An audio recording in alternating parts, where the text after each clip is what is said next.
These people in the disputed region of Kashmir are fleeing the area. That's after India and Pakistan carried out airstrikes against each other, raising the risk of an all-out war. Since the latest wave of aggression began 2 weeks ago, roads, airspace, shops and even schools on both sides of the border have been shut. The atmosphere over here is affecting our studies. People are living in fear as firing takes place from both sides. Our studies have been disturbed completely. We left our home in a village at 11 p.m. when heavy shelling was going on there. We left behind our home, belongings and livestock. But the ordeal has been going on much longer for Kashmiris living in the area administered by India.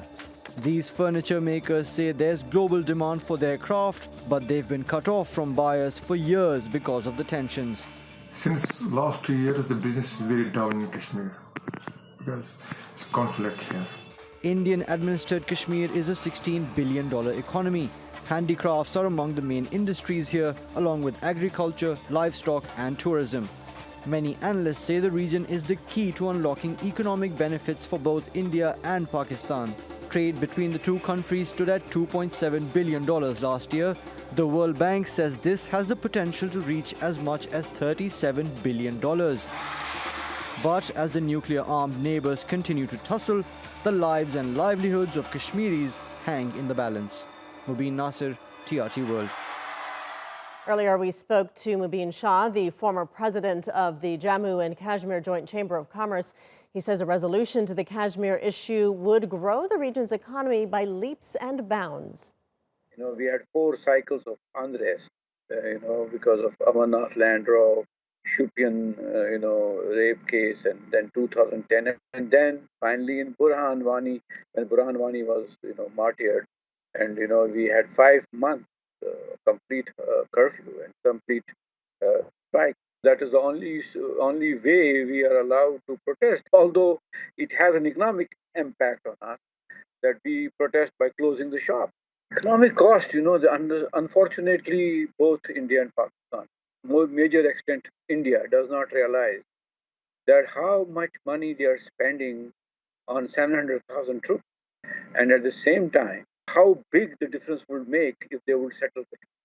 When I was the president of the Kashmir Chamber of Commerce and president of the Joint Chamber of Commerce, we made a resolution in our both the chambers, declare Kashmir as a free economic zone, as a free between India and Pakistan. Our economy will grow 4 times, 5 times more. Only one sector of our tourism would sustain the whole population of Kashmir, and with that, naturally, other sectors will work because tourists coming, buying the local things, which already is world famous. We want settlement of Kashmir.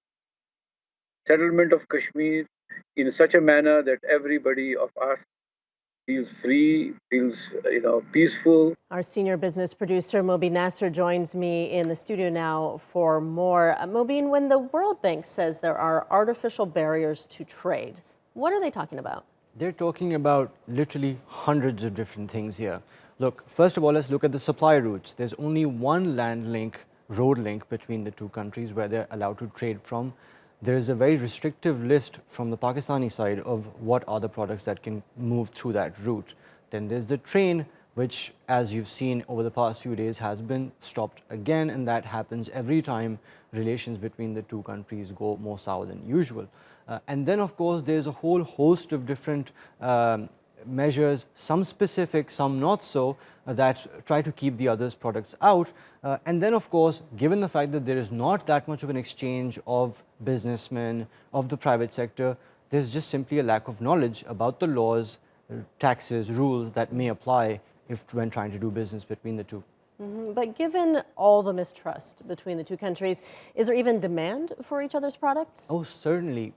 I would say if there's any product that's a household name in India, it would be a household name in Pakistan also, and vice versa.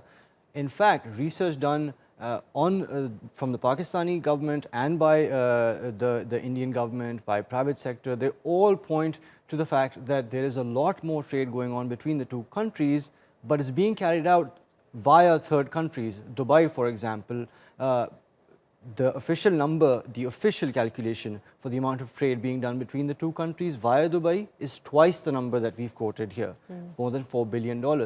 And then, of course, there's all of the informal trade that's taking place through barter, through remittances, through gold.